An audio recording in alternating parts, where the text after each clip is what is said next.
Hey everyone, it's Michael GoosebumpsFan, and today I'm going to be talking about another thing like Goosebumps. I talk about this comic book series all the time. Of course, the title itself is Strange Tales. This is issue number 8. Of course, this was published by Atlas, who was originally what Marvel was before it became Marvel Comics. I love Strange Tales. I've talked about it so much here on the channel. Like I said, I've talked about the previous 7 issues. This is issue number 8. And I gotta tell you, man, this is a great one. This is a really fantastic issue that I loved pretty much every story in this. Right now, it might possibly have my favorite when it comes to just stories in general, or issues in general for Strange Tales. This is such a good issue. Of course, these are a short story collection of horror and mystery and thriller and science fiction stories, pretty much any genre around that type of thing, kind of like Twilight Zone and kind of like Tales from the Crypt. A little bit more like Tales from the Crypt's EC Comics era, when they were still making comics before the show ever came out from HBO. If you love that kind of thing, if you love Goosebumps, then you'll love this stuff, because this is the kind of stuff that inspired R.L. Stine to write Goosebumps and make this kind of numbered series, almost like comic books where they were being released monthly. Almost in that same capacity of being a collector's item and whatnot. These short stories are so much fun, even though I think adults can enjoy them just as well. Same thing with Goosebumps and same thing with Twilight Zone and all those things. Really good art is something somebody can enjoy in general, no matter their age. It can be a timeless type of thing, or just timeless for what it is, being an entertainment valued thing. And I would say Strange Tales is one of the best examples of one of the comic series that can do this so amazingly well. I adore the series. I have such a fun time talking about it here on the channel. And I won't bore you with too many things I have to talk about. This particular issue has 6 particular stories that are told in it. One of those also being a written out story, not just a comic published with artwork type thing. But we'll get there when we get there. The first story in here was great. It was genuinely great. It was really tense too. It just builds. And a lot of these short stories are about 6 pages apiece, like I typically tell you guys on the reviews I do for these. These are about 6 pages per story a lot of the time. This first one is called The Old Mill. I love the art in this one. It's very good. The Old Mill is such a good story. It is such a good story. Essentially, a man tries to find a place to work. He comes to this old mill, essentially, and there's a really mean man who runs this thing. And this is kind of a mill that works on things like, kind of like wheat and stuff like that it processes. They put it into bags and whatnot, and pretty much there's no other co-workers as far as I know from the story, unless I missed something in here when I was reading it. A lot of the time I read these stories and these issues at work on my breaks, so I only get about 10 minutes of time to read pieces of these, so I might get one story, maybe 2 stories read an entire day, just because I have so much I have to rush through at work and whatnot. I stay very busy, very stressed at work. So I do review these maybe once a week, maybe once every couple of weeks. And this particular story was so good, dude. Just this guy that's also stressed over his job as well. He has this very mean boss that runs the mill and whatnot. And it, like I said, gets very tense. Very, very stressful to watch these two deal with each other. Mainly our main character try to deal with this boss being so abusive, and just, he'll slap him and beat him up and stuff. Just really mean stuff, man. And eventually our main character kind of snaps. Now, I won't spoil anything else for you, but the finale of this, like the last page or so, is pretty gruesome, honestly. It was pretty surprisingly cool. I love the ending. I thought it was really, really good. I would give The Old Mill a 5 out of 5. I thought it was such a good story, just in general, to hit this whole issue off with the artwork and everything. I mean, look at some of this art, dude. Here's a great example of a picture that I don't know what it is about that. I just really like that art there. Very ominous, very dark. This whole issue in general is very dark. Strange Tales is very dark in general. But man, this one really took the cake. Now, the next story in here is actually the written story that I tell you about all the time, where they pretty much will have like a 2-page long short story that they write out for you to actually get you to read, and get kids to read, I would say, more than adults themselves who read these back in the day, if there were any. This one is called Escape. Now, the thing, of course, with this, you'll have a story in between these two. Like, as soon as you turn over to read the next page, it actually turns into another comic story, which is the next we'll talk about in a moment. But I did read all of Escape. And Escape, in my opinion, personally, is the best written short story out of all the Strange Tales stories that I've read so far. I think it is so freaking good. The basic summary of the story is that there's a criminal who's also a serial killer, murderer type guy. He tries to get away by getting on a train, right? and there's like a snowstorm going on in this certain area where their train's going to be going through, and the train gets stranded. And the man decides to go off out into like the cold by himself to try to make sure that no one can identify him for committing the crimes he has committed. And it's really, really dark. And the ending is just amazing. I love the ending. It's one of my favorite endings I've ever seen for any story ever. I don't know what it is about that. I thought it was so filled with justice and so well done in the way it was written. Whoever wrote this short story, which by the way, a lot of the time I don't talk about any of the creators or any of the writers or artists or anything when it comes to Strange Tales, it's pretty much because the only place you can find their names is in the very front of this book, in the table of contents for Volume 1 of the Strange Tales collection. And I don't want to jump back and forth like that and make it more confusing on myself because I'm already stupid, so I don't want to confuse myself even more or confuse you guys anymore. But whoever wrote Escape wrote one of the best short stories I've ever read in my life. Like I said, it's about 2 pages long. If it was written in Goosebumps font and not this really small newspaper font type stuff that you can barely see because of the camera itself trying to adjust to the light, it would probably be like 10 pages long, maybe 15 pages, something like that with the Goosebumps font where everything is so enormous for word size. But this is such a great story. I loved it so much. It is one of the best stories that Strange Tales has ever had, in my opinion. Easily a 5 out of 5 for me. So tell me already how amazed you are at the fact that this issue alone, the first 2 stories in this issue, are 5 out of 5s for me. And I can tell you there's many other to have in this. It's a very good collection. The next story is another one of my favorites, possibly tied with Escape to be my favorite in the whole issue. This story, like I showed you a moment ago, is called Fame. Essentially, there's a man who wants to break into the entertainment industry. He kind of just busts into an agent's office at one point at the very beginning of the story. It tries to force this man to see his acting capability and see his singing capability and his dancing and all of this stuff. And no one wants to give him the benefit of the doubt or give him the time of the day to just try out what he wants to do and what he wants to show them. But our main character kind of gets a little bit petty with that. And he kind of, eventually, even when he does get discovered, which is not a big spoiler for the story, it's like the next page of the story, when he does get discovered for being a major talent, everything starts getting a little weird. More like in a silly fashion than a scary fashion.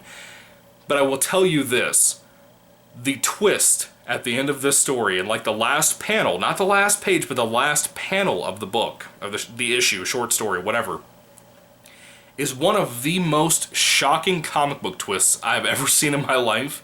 Doesn't matter if it's in Strange Tales, doesn't matter if it's in anything from Marvel in modern day, it doesn't matter.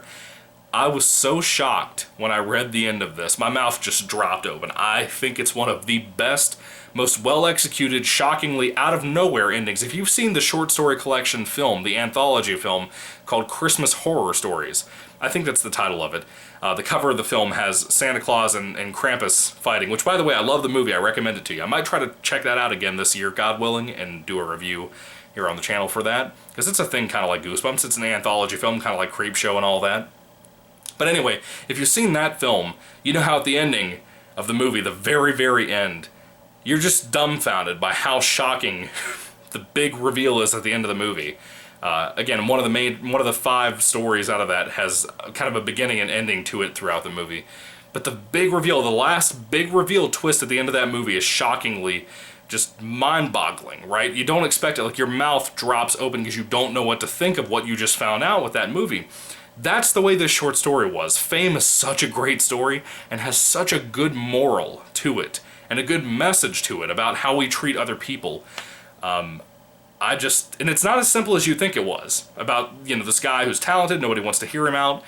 It's not in that fashion. It's not as simple as you might think it is. It's genuinely fantastically complex, and I love the ending of it. I think it is just horrifically dark, and I love dark things. So, anyway, Fame, 5 out of 5 stars. Amazing. Again, 3 stories out of the 6-story collection here on this issue is 5 out of 5 for me. That should show you how great this issue is.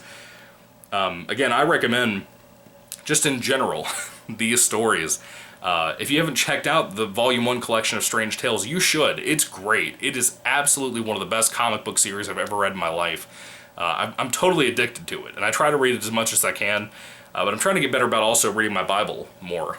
You know, just in general. I know that sounds weird for anybody who's not familiar with me being a Christian or anything like that, but I try to make more time to read my Bible here lately, at least before work. and then try to read more of this during work, and then when I get out at work, at nighttime I try to read whatever Goosebumps books or whatever I'm reading right now to get a review out for you guys. So I get a little frustrated and overwhelmed with what I'm reading a lot of the time because I have so much going on at one time. But I'm telling you, Strange Tales, always worth the money. The fourth story in this book I really, really like a lot. It's called The Storm. Essentially, and again the artwork is very good here too, The Storm is about a man who is kind of a serial killer, once again, kind of like with Escape. This man is basically going to dump a body into a river type thing, and two policemen see him and they chase him down. And he essentially finds out the only way he can get away from this is to get on a plane. And when he gets on the plane, what he sees is, to me, genius. I really liked what we did with the story. I thought it was really, really cool.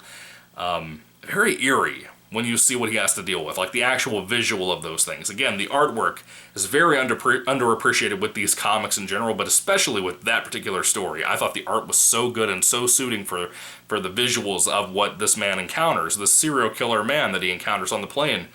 I thought the ending was pretty good too. Kind of reminiscent of Escape, the short story I was just talking about. Very much reminiscent to that at the ending of it. The little twist at the very finale. But I really liked it. I thought it was a 4 out of 5 rating for me. It's really, really good. This issue just boggles my mind by how good it was. This is another great story. This particular story is called Something in the Fog. Pretty much good artwork as well. This is only like 3 or 4 pages long as well. Essentially, there's a guy's group of people being on a boat, a very small boat, that are pretty much pirates, if you will, but in modern day, at least as of like the 60s or whatever. And they essentially will get on boats and kidnap the crew and steal from them, right? And try to hold people hostage and stuff like that. And they get on this really big boat, this really, really big boat. And they shouldn't have done that, because when they did, they encountered something pretty horrific as well. And the twist at the end of that, I thought it was pretty wild, frankly. It's probably the best word to use for it. It's pretty surprising, but it was pretty wild at the same time. And I really loved the short story. I thought it was very well done for how short it was, but for what it was, I thought it was pretty cool. Maybe a lot of people wouldn't love this as much as I did. I wanted to go ahead and address that, but I think personally it's one of the best that I've read from Strange Tales. I love the art for the most part. There are some panels that are kind of dry, kind of whatever panels, you know. But there are some really good ones in here, with some really good coloring too, which Strange Tales is very colorful. I love that a lot about it. But that particular story, I would give probably a 4 out of 5 for that as well. It's a pretty good one. I like it a lot more than I think other people would like it, but I'd still recommend it regardless. The last story and the 6th story of this particular issue, issue number 8, is If the Shoe Fits. And this one, once again, has to do with a serial killer kind of guy. This one isn't, like, amazing, but it's good. You know, it's good enough to read, I would say. If this whole issue has been as great as it has been, this is a really good one, too. Essentially, there's a man who has a shoe shop, and he works the night shift at this place, and this weird guy comes in that he happened to read about in the paper who has been killing people and doing some horrible stuff. And again, serial killers, what's the big deal with this? It's almost like each issue has a theme, like the last one was vampires in issue number 7. Issue number 8 has a lot of focus on serial killers and mass murderers and stuff. But this particular man wants a pair of shoes, and he comes in at nighttime asking the main character guy to make him some shoes at the shop. And the man does, and of course this killer finds out from seeing a newspaper on the ground that this shop owner knows who he is. He already knows about what this man's done. He tells him to go ahead and finish up making the shoes. And then something happens. And then some policemen chase after this guy too. And the twist I like a lot. I thought the twist was pretty cool. It doesn't really make as much sense with the title, in my opinion. Like, it tries to make this really big point, and I don't think it's as smart as they think it is, but I still think it's a good story, just in general. To top off the end of this book, I thought it was a really good one.